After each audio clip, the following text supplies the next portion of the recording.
Nos comentan que sí es posible que escriba su correo electrónico, tal vez en el chat, si está de acuerdo. Sí, estoy buscando el Sí, chat. Creo que ya lo encontré. Ok, muy bien. Bueno, pues muchas gracias. Si están de acuerdo, entonces vamos a continuar con nuestra segunda conferencia de esta tarde. Le agradecemos mucho a la doctora Uyuki-Shan Martínez, quien gentilmente nos habló justamente de los métodos de análisis para el monitoreo de clima espacial. Y bueno, ahora tengo el gusto de presentar al profesor Abdón Choc Rivero, quien nos va a platicar un tema muy interesante, debo decirlo, además muy ad hoc a una situación internacional que vivimos. Él nos va a platicar sobre algunos elementos de modelos matemáticos de epidemias. Voy a permitirme presentar de manera breve al doctor Abdón, quien es maestro en matemáticas por la Universidad Estatal de Kharkov, no sé si he pronunciado bien, de la antigua Unión Soviética, y doctor en matemáticas por la Universidad de Leipzig, en Alemania. Es investigador titular C del Instituto de Física y Matemáticas de la Universidad Michoacana de San Nicolás Hidalgo y miembro del Sistema Nacional de Investigadores Nivel 2. Es autor de más de unos 60 artículos de investigación y memorias de congresos sobre diferentes temáticas, entre ellas teoría del control, ecuaciones diferenciales, problemas inversos de física matemática y polinomios ortogonales. Pues bueno, de antemano, doctor, agradecemos mucho que nos acompañe y bueno, le damos una cordial bienvenida. Gracias, Jesús. ¿Sí me escuchan bien? Sí, sí la escuchamos muy bien. Muy bien, entonces voy a pasar a la presentación.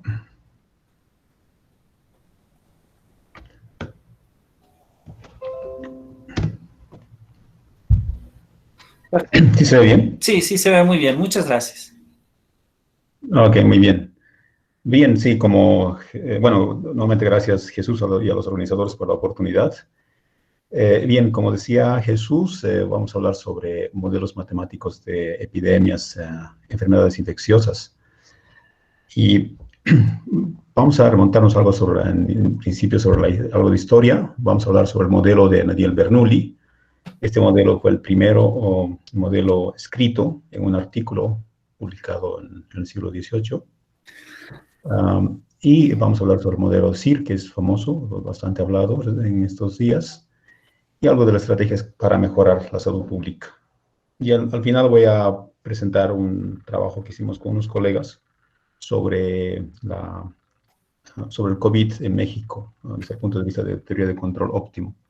Bien, ese es el plan. Entonces, bien, las enfermedades infecciosas son en general de tres tipos, son aquellas virales, bacterianas, o cuatro, ¿no? Parasitarias y por priones. Las virales son conocidas, por ejemplo, el SIDA, varicela, la viruela y por ahí el COVID, ¿no? No voy a leer todos. Las infecciones bacterianas, por ejemplo, el cólera, difteria y otros, ¿no?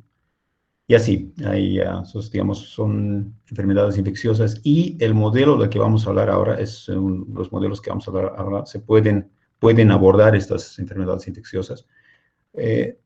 Dependiendo, bueno, lo que va a variar son los parámetros, ¿no? En sí. Hay que mencionar que los modelos matemáticos de enfermedades infecciosas varían unas de otras. Nosotros vamos a ver los más elementales hoy. Entonces, vamos a ver primero algunas acciones que se tomaron que no tienen que ver mucho con los modelos matemáticos.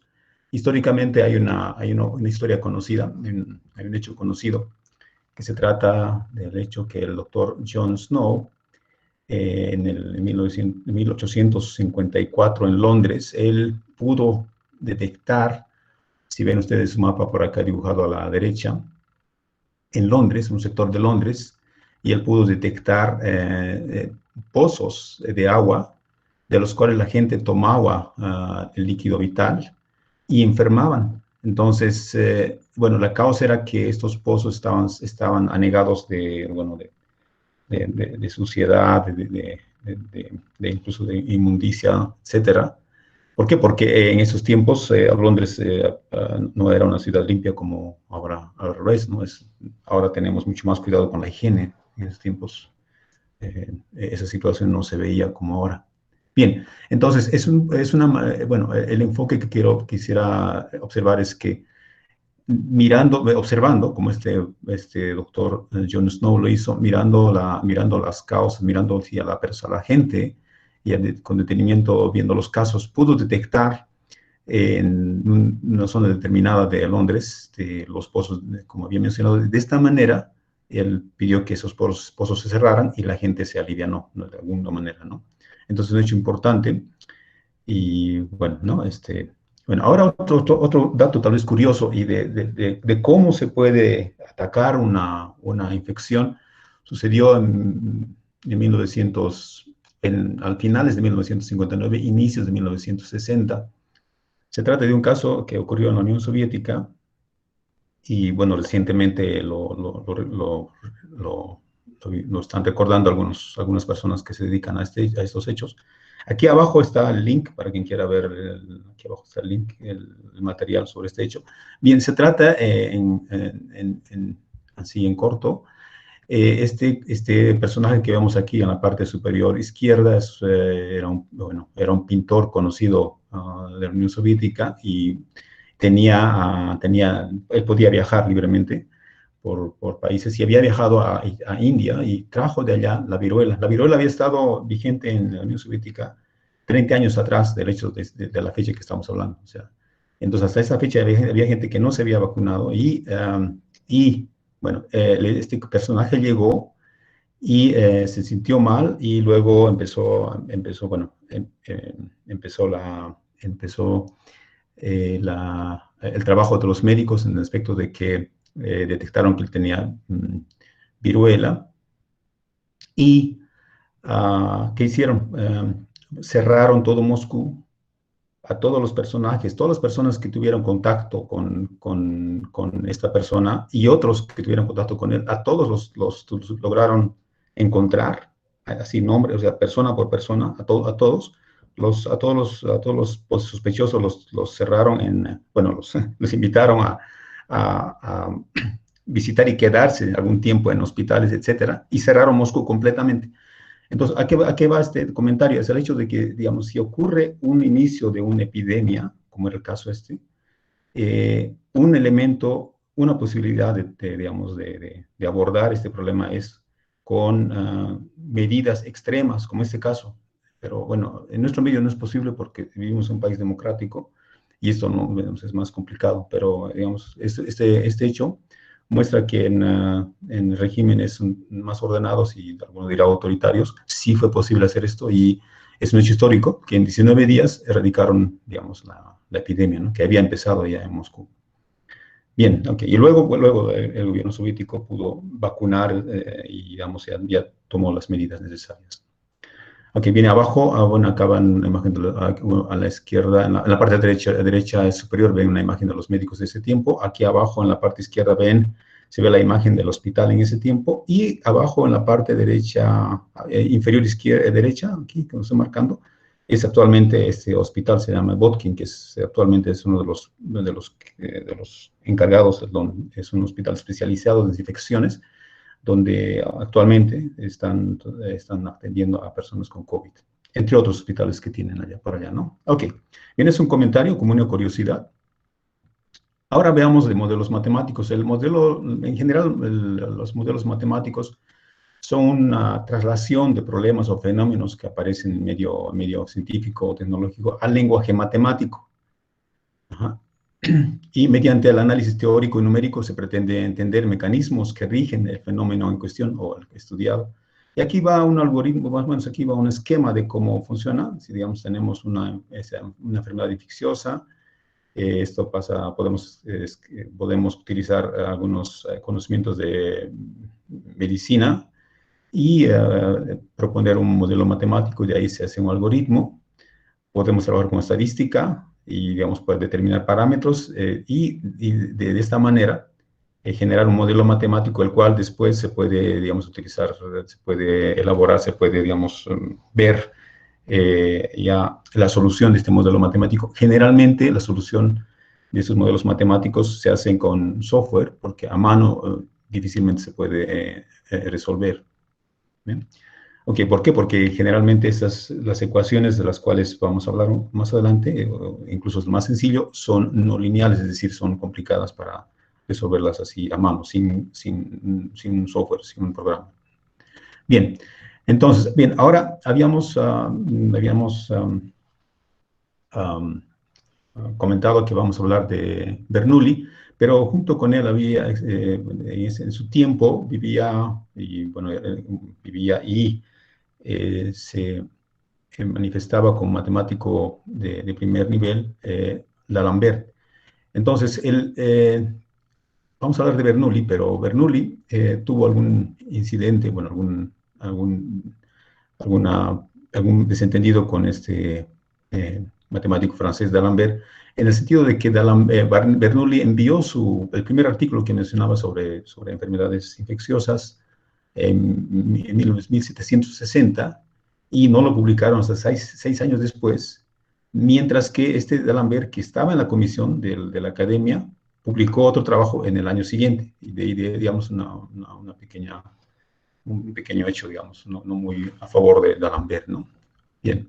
Ok, a pesar de eso, ambos son conocidos matemáticos y Bernoulli, lo que propuso Bernoulli, su modelo matemático tiene que ver justamente con la viruela. La viruela había causado millones de decesos, de muertes, de contagios en la humanidad. Y en el siglo XVIII estaba muy, digamos, estaba expandiéndose de manera rápida en Europa. Y, por ejemplo, Voltaire escribió que en el siglo XVIII escribió que el 60% de la población padecía de viruela y el 20% fallecía por esa enfermedad. Era una suposición. Ahora, lo interesante es que gente del Asia ya sabía de la curación y la llamaban inoculación.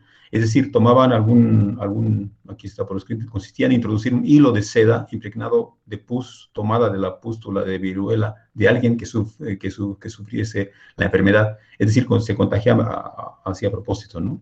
Entonces, existía esa manera ahora diríamos vacunación, pero es inoculación porque no tiene que ver con las vacas, ¿verdad? Bueno, el problema era que algunos morían, ¿no? en esta operación. Sin embargo, ya se hacía en Asia, en particular en Turquía, y esta señora que aparece aquí abajo en 1718, la Mary Wortley, era esposa del embajador inglés. Ella trajo la novedad de Turquía a Inglaterra, y es así como que en Inglaterra empezaron a curarse con este método. Y después, como ya es conocido, en 1798, Edward Jenner, él utilizó la viruela de las vacas para curar la viruela humana, ¿no? Es digamos, un conocido especialista. Y luego, bueno, mencionar que en el año 1977 la viruela fue erradicada en el mundo, ¿no? Un trabajo arduo que hizo la humanidad para erradicarla. Ok, y cabe mencionar además que la viruela también causó estragos en Latinoamérica en América cuando llegaron los españoles, ¿no? Ok, bien, eso. Ok, entonces, Bernoulli propuso, el modelo de Bernoulli era a partir de una tabla de mortalidad con viruela, o construir una tabla sin viruela. Él utilizó una tabla de un pueblo que tenía, y con esa tabla se puso a trabajar y puso a proponer, él propuso, se preguntó si el número de muertos sin viruela, ¿cuánto iba a ser la diferencia? O sea, obviamente, digamos, si uno suponía que una población sin viruela tenía más probabilidad, o sea, de supervivencia que otra población con viruela. El detalle era cómo modelar este hecho. Entonces él tomó tenía una lista de supervivientes de cierta población, y de allí supuso ciertas hipótesis. Aquí está 1 y 2. por ejemplo, de cada N individuos sin viruela, 1 se infecta al año, y de cada M individuos que enferma cada año de viruela, 1 fallece. Y entonces toma la probabilidad de que un individuo muera de viruela en un año es de 1 entre M, entre N por M. Y resulta de que con algunas manipulaciones lógicas y, bueno, digamos, de análisis, llega a esta fórmula que están viendo acá. Bueno, algunos que, bueno, prácticamente con conocimientos de preparatoria de cálculo, tal vez podríamos entender lo que está escrito acá. Es una función racional, y en la parte del denominador tenemos una función exponencial. Entonces, de esta manera, él logra, digamos, matemáticamente modelar con una fórmula matemática, determinar, S representa el número de personas que no han tenido viruela, X la edad, y Y el número de sobrevivientes. A diferencia de otros modelos posteriores a él, toma el X variable independiente de la edad, ¿no? Ahora tomamos el tiempo, ¿no? Ok, entonces, bueno, aquí está la tabla de Bernoulli. Es una tabla que ahora se estudia con más, precisamente por el COVID, ha sido revisada nuevamente. Y bueno, algo interesante es que Bernoulli propone el concepto de esperanza de vida, y por ejemplo, con sus análisis, vio de que la vida media en estado no varioso es de 29.9 meses, contra 26.7 meses cuando sí hay viruela, ¿no? La ganancia de 3 años. Es lo que determinó, eso, digamos, impulsó a que después gente se interesara, y después, ya unos 50 años después de él, lograron en Inglaterra, digamos, proponer la vacuna, ¿no? Que hace rato mencionamos. Bien, ahora, el modelo de Bernoulli está escrito acá en términos actuales, y aquí abajo en la página que estoy mostrando está el artículo, el de 2002, donde en términos actuales matemáticos y en forma de compartimientos. Compartimiento se llama grupos de personas, por ejemplo, aquí es susceptibles y inmunes, y la interacción entre estos. Entonces, de ciertas deducciones de interacción que hay entre estos dos grupos, se forman ecuaciones diferenciales, un sistema, como ven a la parte derecha.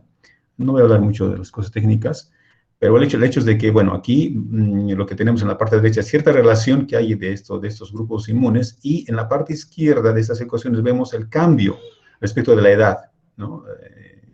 Aquí, por ejemplo, estamos viendo la probabilidad de quién es susceptible de estar vivo a la edad de años. Este es lo que representa acá, es el cambio de ese U.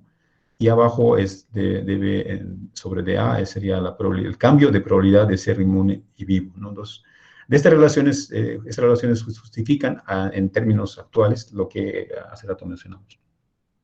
Bien, entonces, bueno, esto es un hito. Bernoulli, digamos, no había sido hasta él, fue el primero el que matemáticamente mostró, y, digamos, se le considera ahora, digamos, como un personaje, bueno, ya era un personaje importante. Él había sido físico, botánico, médico, matemático, era un hombre muy desarrollado, y, bueno, pues contribuyó de esta manera a la ciencia, entre otras cosas. Ahora vamos a ver el modelo SIR, que es un modelo que seguramente muchos escucharon. Este modelo es un modelo que sirve para modelar enfermedades infecciosas. Es uno de los es el más simple después del que vimos. Y se trata de lo siguiente. Dada una población N que se tenga, N, por ejemplo, de un país o de un pueblo, a esta población se le divide en grupos. Son susceptibles, infecciosos y recuperados, ¿no? Y entonces lo que hace el modelo es que este número de individuos susceptibles en tiempo T, o sea, vamos a tomar esta información, este dato ST, como una función de tiempo, de manera análoga, y los infectados, el número de infectados en tiempo T como una función, y lo mismo para RDT, recuperados o inmunes en tiempo T. Y aquí vemos la interrelación, o sea, los susceptibles, siendo un susceptible quiere decir que no está enfermo, pero puede infectarse, y luego de infectarse puede recuperarse. Entonces, y vamos a ver, en la siguiente lámina vamos a ver, hay una relación, vamos a determinar una relación que va, una interacción, justamente este I por ese que vemos aquí arriba, está hablando de una interacción que hay entre estos susceptibles y los infectados. Y hay una cierta interacción entre infectados y los recuperados, digamos, en términos de I y cierto parámetro gamma que enseguida vamos a ver. Entonces, bien, en sí, para que recordemos un poco, los que no han visto esto, es un modelo matemático de enfermedades infecciosas, se hace por compartimientos, lo que está de moda ahora, lo que actualmente se está trabajando. Esto es para poder modelar de manera más veraz, más creíble, digamos, un proceso de expansión de una enfermedad infecciosa. Entonces, ahora, hay ciertas restricciones que se debe tomar en todos los modelos. O sea, es buena pregunta si uno dice, ¿se puede un modelo de manera exacta? La respuesta es no. ¿Por qué? Porque si hay muchas variables, muchos aspectos que no es posible tomarlos en un modelo. Y, por ejemplo, para el modelo del CIR, ese que estamos viendo ahora, se tienen varias restricciones. Entre estas, la población se toma fija, o sea que no, vamos a decir que no hay nacimientos ni muertes. ¿Y esto por qué? Porque la enfermedad dura poco de relación a la vida de una persona, ¿no? Eso, la única forma en que una persona puede dejar el grupo susceptible es infectándose. Y la única forma en que una persona puede dejar el grupo de infectado es recuperarse de enfermedad o morir, ¿no? Pero bueno, vamos a hablar de recuperarse de la enfermedad. Y una vez que una persona se ha recuperado, la persona recibió inmunidad, o sea, queda inmune. Y bueno, aquí en este modelo, por ejemplo, no admitimos que nuevamente una persona que ha sido inmune vuelva a enfermarse. Por ejemplo, en COVID ya sabemos que esto, algunos casos, un caso ya de una persona, ¿no?, que se ha vuelto a enfermar habiendo ya enfermado COVID, ¿no? Bien, aquí la edad, el género, el estatus social, el raza no afecta la probabilidad de infectarse, o sea, ¿no? Es una otra restricción. Y no existe inmunidad hereditaria, ¿no? Y algo importante, que el miembro de la población se mezcla homogéneamente, es importante, esto homogéneamente, es decir, que si una persona X con otra persona Y tiene la misma por posibilidad de infectarse, esa X con otra persona, ¿no?, con la tercera persona, ¿no?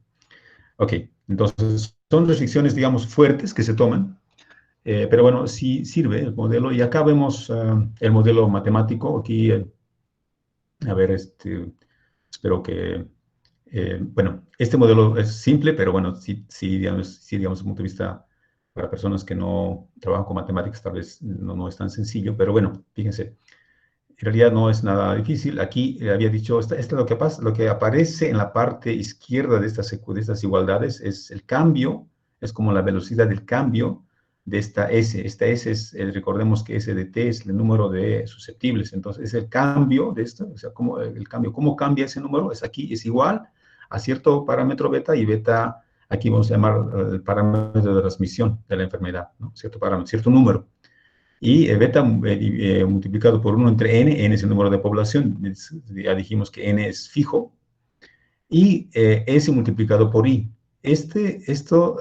Aquí bueno, esta multiplicación, como hace rato mencioné, está diciendo, nos habla de una interacción entre s y i. O sea, el cambio de las susceptibles es igual a menos cierto parámetro por s por i. Menos, ¿por qué? Porque ese va a decrecer. O sea, al principio vamos a suponer que todos son susceptibles, y excepto que puede haber algunos inmunes en una población, sí, pero digamos, una gran mayoría son susceptibles, o sea, pueden infectarse.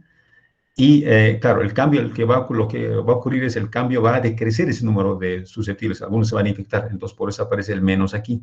Ajá. Y así, bien sencillo, se escribe esta relación. Ahora, más abajo está, en la segunda ecuación está el cambio de I, ese de los infectados respecto del tiempo, el número de infectados respecto del tiempo. Vamos a poner ahora que es la misma expresión que aparece en la parte de arriba, pero nada más con más. ¿Por qué? Porque aquí este I va a crecer cuando esta expresión crezca, esta relación crezca. Y menos un número gamma por I. Esto significa que el número de infectados va a decrecer cuando haya recuperados, ¿no? Y justamente aquí los recuperados es igual a cierto número por I, ¿no? Ok, entonces este número gamma, que es índice de recuperación, que también se llama periodo infeccioso. Y aquí aparece una relación importante, que n es igual a la suma de las tres variables para todo t. Para todo t se cumple esta igualdad. Ok. El hecho de que n es finito, o sea, es un número fijo, nos ayuda a analizar, hacer un análisis de este modelo, ¿no? Y aquí abajo está un trabajo famoso que es de Kermack-Mackendrick. En 1927 escribieron un trabajo de matemáticas. O sea, ellos no eran matemáticos, pero bueno, su trabajo es muy avanzado, diríamos. Para no ser matemáticos, está bastante avanzado y es muy bueno, ¿no? Aquí abajo está, y a las personas que le interesan y puedan leerlo, les recomiendo. Ok. Está libre, este trabajo es libre, está libre en la red, se puede encontrar fácilmente. Bien, entonces, estamos con el modelo SIR y aquí está el modelo SIR. Un análisis sencillo se puede hacer, digamos, ¿cómo? Bien, antes de algo del análisis sencillo, podemos mencionar lo siguiente. Esta ecuación diferencial es no lineal. ¿Por qué? Porque tenemos multiplicación de dos funciones s por i y no se deja escribir, no se deja fácilmente resolver a mano. Pero si uno se fija que, por ejemplo, se fija lo siguiente, que la última ecuación es independiente no depende, la parte derecha de aquí de este r no dependa del r mismo. O sea, prácticamente lo que queremos decir es que la ecuación 1 y 2 se puede resolver por separado. Y es lo que se hace, generalmente se toma por separado. Se divide esta ecuación, la segunda, entre la primera, se obtiene esta relación que está aquí, se resuelve esto sí se resuelve fácilmente, y de allá tenemos un análisis, ¿no? De hecho, se puede encontrar una ley de conservación entre esas dos funciones que está aquí, y se puede calcular el número máximo de infectados de acuerdo a este modelo, en términos de los susceptibles iniciales, de infectados iniciales y de los parámetros. ¿Esto qué quiere decir? Además que este I máximo va a ser menor, ¿no? Si este beta, el parámetro de infección, es menor. O sea, bueno, este va a ser menor si este va a ser, el denominador va a ser más grande, ¿no? Y al revés. En realidad, si este producto va a ser menor, alfa entre beta.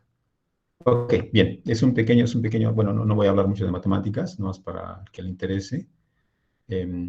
Este hecho no aparece en muchos libros, he encontrado un par de artículos donde está mencionado y es interesante. Bien, ok, entonces, bueno, ¿qué ganancia, qué nos da este modelo? Este modelo da una información muy importante. Lo primero que hay que mencionar es que SDT, esta función, es menor o igual al número de susceptibles al principio, y este es menor a n. ¿Por qué? Porque no puede ser mayor que la población es fija. Y entonces esta función es acotada, y eso nos da también, nos facilita mucho el análisis de alguna manera. Y bueno, y este número es importante, el de abajo es R0, no se llama número reproductivo básico, es justamente entre los parámetros que estamos teniendo es beta entre gamma, y otro número reproductivo efectivo, que es esta relación, que aquí tiene que ver con SDT, y el número de la población, y el R0 que está aquí. Entonces, para lo que interesa a la población, al gobierno de un país, es que se mira este número reproductivo efectivo. Entonces, si este RE que estamos mirando acá es menor o igual a 1, entonces la enfermedad decrece, o sea, se acaba con el tiempo. El tiempo infinito, recuerden que esto no es infinito, sino un tiempo grande, ¿no? O sea, y recuerden que estamos hablando de la vida de una persona es muy, muy grande, o sea, T muy grande. Y si R es mayor a 1, y ese es un caso, digamos, indeseable, entonces la enfermedad, los infectados comienza a crecer y puede alcanzar su máximo, alcanza un máximo, de acuerdo a nuestro modelo, alcanza un máximo y luego decrece. Entonces, lo que quisiéramos que este máximo sea lo más pequeño posible, ¿no? Entonces, para eso hay que hacer se puede hacer varias estrategias. Bien, bueno, y aquí está la gráfica del modelo SIR. Esto también se ha hablado bastante en los medios incluso.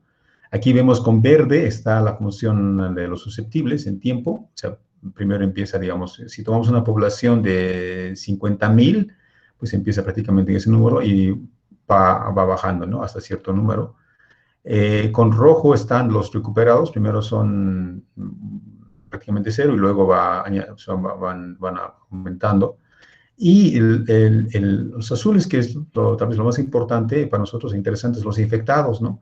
Si se ven acá, nuestro modelo nos dice que va a haber un pico aquí sería como casi en 20, con estos datos. Los datos que estamos tomando es N50.000, estamos tomando susceptibles menos 5 de esta cantidad, infectados 5 hemos tomado y recuperados 0. Con estos datos y con beta igual a 0,7 y gamma igual a 0,2, la gráfica de la ecuación que tuvimos es este de acá. Entonces, bueno, y R0 es este de 3.5. Como hemos dicho, este 3.5 es un valor o sea, de crecimiento de epidemias, ¿no? O sea, nosotros quisiéramos que sea menor a 1. Pero bueno, incluso para este ejemplo, con 3.5 vemos que la curva de infectados está acá, y sí crece, tiene un máximo y luego decrece. Y esto, de acuerdo a nuestro modelo, siempre va a pasar, ¿no? Siempre va a pasar. Como hemos dicho en la televisión, vemos este tipo de modelo, bueno, parecidos, y siempre vemos que va a haber la curva, ¿no? Se aplana, etcétera, justamente a lo que se refiere, ¿no? Que lo que quiere es que se quiere que esta curva se aplane, ¿no? Bien, nuestro modelo que tenemos seguramente es más sencillo que lo que usa en la televisión, ¿correcto? ¿No? Bien. Entonces, bueno, aquí las estrategias para mejorar la salud de la pública son prevención, reducción de la duración de la enfermedad mediante antivirales, reducción de tasa de contacto capa mediante autoaislamiento, quedarse en casa, como sabemos. O sea, es prácticamente lo que estamos leyendo son lo que ahora estamos aplicando, pero esto ha sido escrito antes del COVID, esto ya se sabía antes del COVID. Reducir susceptibles mediante vacunas, el número de susceptibles al principio mediante vacunas, es decir, si vacunamos a la población, vamos a tener menos, cualquier epidemia va a causar menos daños. Y reducir la transmisibilidad mediante lavado de manos, distribución de cubrebocas. Ok, entonces, bueno, aquí algo sobre el número reproductivo básico, de cómo se calcula. Se calcula tomando, para nuestro caso, tres datos: transmisibilidad, tasa de promedio de contacto y duración de la infecciosidad, ¿no? Aquí está, bueno, es uno de los teóricamente se obtiene así. En la práctica diría que es bastante complicado porque, como hemos dicho, hay varios factores, hay varios parámetros que son difíciles de calcular. Bien, y ahora, para terminar, quiero mencionar de un trabajo que hicimos con unos colegas que está aquí abajo. Es uno que trabaja en la Universidad de Texas y otro en la Universidad de Moscú. Hemos propuesto este modelo que está comandado con uno, es un sistema de ecuaciones diferenciales, y aquí aparece el control U. Este control nos permite controlar la cuarentena, es decir, el U está acotado, ¿no? O sea, como la cuarentena no puede ser extrema, o sea, digamos, vamos a acotar entre cierto valor, ¿no? Ciertos valores. Y lo que hacemos además es, este control lo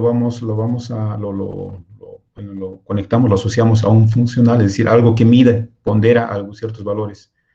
Y bueno, nos resultó de que si uno, teóricamente, ¿no? Teóricamente, de que si uno guarda las restricciones de la cuarentena, la epidemia debería terminar, relativamente rápidamente. Ok, no voy a mostrar mucho sobre este trabajo porque está todavía en revisión, está enviada, pero todavía no está publicado, ¿no? Bien, entonces sería todo. Bueno, yo voy a terminar concluyendo. Actualmente la mayoría de los modelos matemáticos continuos de sistemas de ecuaciones diferenciales y otros estocásticos son de este tipo, ¿no? Los modelos se analizan analíticamente o como implementaciones computacionales, es decir, analíticamente en partes, porque honestamente hablando, el análisis, digamos, requiere de implementos computacionales, incluso en el caso que hemos visto ahora. En modelos discretos, que está también de moda, utilizan, digamos, el concepto de probabilidad, que es mediante las cadenas de Markov. Y esos modelos tienen deficiencias, claro. Para la toma de decisiones ante una epidemia se utilizan otros criterios, pues incluso políticos, ¿no? Económicos, como ya vemos. Bien, y aparentemente los modelos matemáticos discretos estocásticos podrían aproximar mejor algunos aspectos, aunque también si utilizamos herramientas como optimización, como he mostrado en un trabajo anterior, puede ser digamos, otra versión bastante constructiva, ¿no? Ok, entonces es todo. Gracias por su atención. No sé cómo estoy de tiempo. Jesús. ¿Aló? Muchas gracias, muchas gracias. Un tema muy interesante, muchas gracias, y que además en estos días yo creo que muchos desde casa hemos tenido la oportunidad de reflexionar y de interesarnos en ello, ¿no? En estos anuncios diarios que aparecen en diferentes medios de comunicación, particularmente sobre el COVID-19. Doctor, si usted nos permite, dejamos un espacio para algunas preguntas y comentarios que pudieran tener nuestros colegas que participan en esta sesión. No sé si alguien gusta escribir su comentario, su pregunta directamente en el chat o desea hacerlo de manera oral.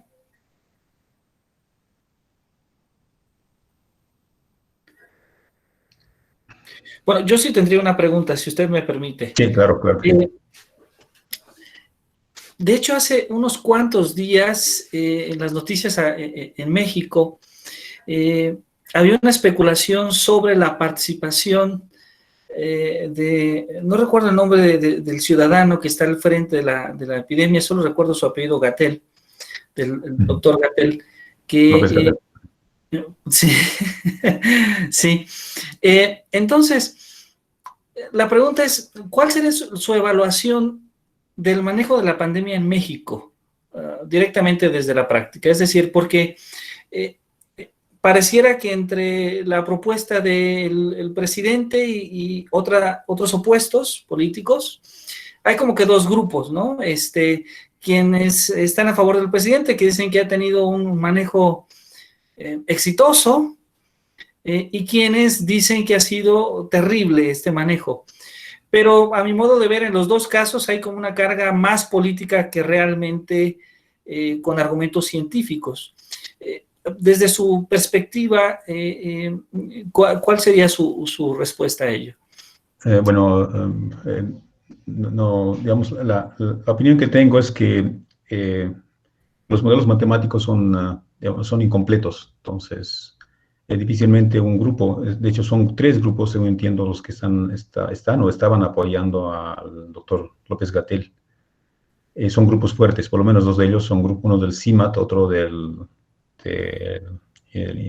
UNAM, de la UNAM, del Instituto de Matemáticas de la UNAM.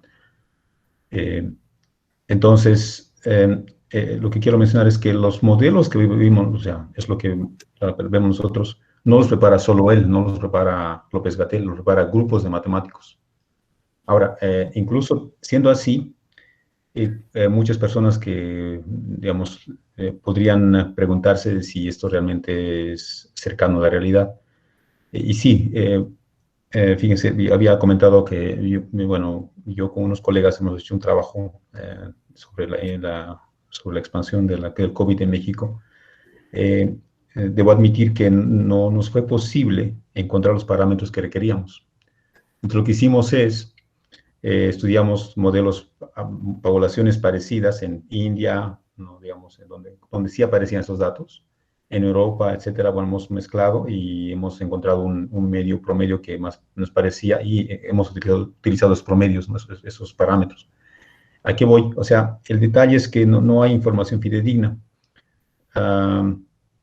Y claro, eso de un punto de vista para un modelo matemático. Ahora, otra situación es la cuestión política. Al final, yo creo que en una situación como el COVID, cuando no se tiene digamos, no hay una vacuna comprobada, no hay medicamentos comprobados que surtan efecto, pues no queda más que actuar de manera así, a error y prueba, ¿no? Y honestamente, yo creo que, con lo que, bueno, mi criterio es que puede ser que algún gobierno pueda hacerlo mejor, pero dadas las circunstancias, creo que Bueno, mi opinión es que estaban actuando de manera adecuada, por lo menos en la medida de sus posibilidades, ¿no? Es decir, ah, está bien, está bien, ¿no? Se puede mejorar, sí, y esperemos que lo hagan, pero repito, eso es bastante complicado, ¿no? Es bastante complicado. Muy amable, muchas gracias. Le agradezco mucho. Hay dos preguntas, si me permite, las leo del chat. Claro que sí. Dice, de acuerdo a los modelos matemáticos analizados y comparando al COVID-19 con otros virus que han originado pandemias, ¿qué tan devastador es el panorama que nos espera? ¿Realmente es tan grave la realidad que enfrentamos?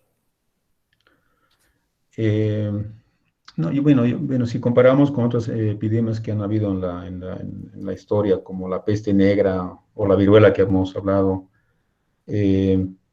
tenemos más herramientas ahora que antes. Bueno, la diferencia, tenemos una desventaja. Antes no había la movilidad que ahora tenemos, ¿no? O sea, ahora tenemos aviones. En cuestión de horas ahora se puede trasladar una epidemia a otra parte del mundo. Sin embargo, la medicina ha avanzado bastante. Yo tengo la confianza de que vamos a tener vacuna. Yo por lo menos espero que tengamos vacuna. En 3 meses ya tengamos vacuna. De hecho, están ya en prueba, ¿no? Algunas vacunas. Espero que con esto se alivie. Ya con una vacuna o con un medicamento que sea suficientemente efectivo, vamos a poder salir adelante. Porque no creo que sea tan malo el futuro. Yo creo que sí hay futuro y hay que ser optimistas, ¿no? O sea, y sí tenemos la base, como he dicho, o sea, como acabo de mencionar, sí hay vacunas, está en camino ya, y también medicamentos, ¿no? Y eso, yo creo que es cuestión de 3 meses, máximo 6, que se va a mejorar bastante. Perfecto, muchas gracias. Hay una pregunta más de Nereida Ambriz que dice, me gustaría obtener más información. ¿Dónde puedo investigar o dónde la puedo obtener? ¿Sobre qué? No entiendo. Bueno, sí es bueno, si es sobre el COVID en sí, hay muchos, creo que ha habido una explosión de artículos sobre epidemias. Es más, aquí, bueno, el que está hablando no había trabajado antes con enfermedades infecciosas, nada más que ya que vi el COVID y, bueno, pensé que un modelo de teoría de control se podía usar con el COVID y es lo que hicimos. Entonces, yo me encontré con varios cientos, tal vez se puede encontrar más, artículos de buen nivel, si quiere la persona que preguntó ver, ¿no? O sea, ahora hay artículos también divulgativos, hay vídeos, hay ahora mucha gente que ha incursionado en este tema, ¿no? Y está bien. Bueno, yo confío más en los artículos, digamos, referidos, ¿no? Que están en la red, algunos disponibles. Entonces, sí, yo pues aconsejaría visitar la red y, bueno, estaba mi correo, si alguien, si quiere, voy a escribir mi correo por acá. Con todo gusto voy a compartir la información que tengo. Con todo gusto a la persona o a las personas que quieran comunicarse, ¿no? Con todo gusto. Muchas gracias, doctor. Bueno, no sé si alguien más del público desea hacer otra pregunta para el doctor Abdón.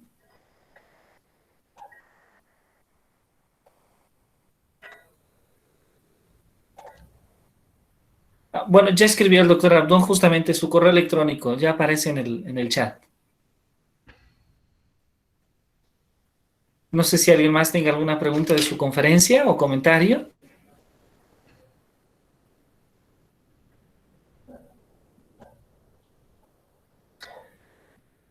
Pues nosotros agradecemos, doctor, ha sido un gusto que nos acompañe. Sí, nos hacen otra pregunta sobre algún libro para hacer modelos matemáticos. Para hacer modelos matemáticos. Así es. Bueno, hay libros. Va a haber, por ejemplo, aquí uno que está que es bueno, más o menos, bueno, según mi criterio. Brauer y Castillo Chávez. Este es origen hispano, ¿no? Entonces, Chávez y, digamos, sí. El título del libro es Mathematical Models. Bueno, en español, a ver, bueno, en inglés primero, Models and Population. Relation Biology.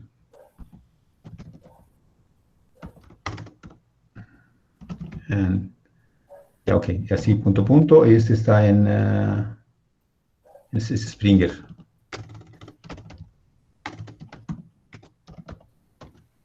Y es 2001, por ejemplo. Ok, te repito, a quien le interese, tengo unos textos que he reunido y otra fuente. A ver, tal vez tú la conoces, Jesús, que es esta fuente. A ver, voy a escribir acá. Voy a escribir acá en esta fuente. Esta fuente que ven acá, que estoy mostrando acá en el chat. Si ustedes entran a esta fuente, y ahí es una librería virtual. Hay libros que solo se pueden encontrar pagados si no mira esta página.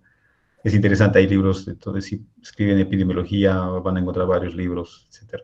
Es bueno. Yo recomiendo a los jóvenes o personas que quieran leer, no solo de matemáticas, física o filosofía o cualquier área, está ahí, ¿no? Es libre. Sí. Muy bien. Es muy bueno, realmente, una maravilla. Pues muchas gracias, doctor. Muchas gracias por acompañarnos. Ha sido un placer verlo. Le mandamos un abrazo hasta allá.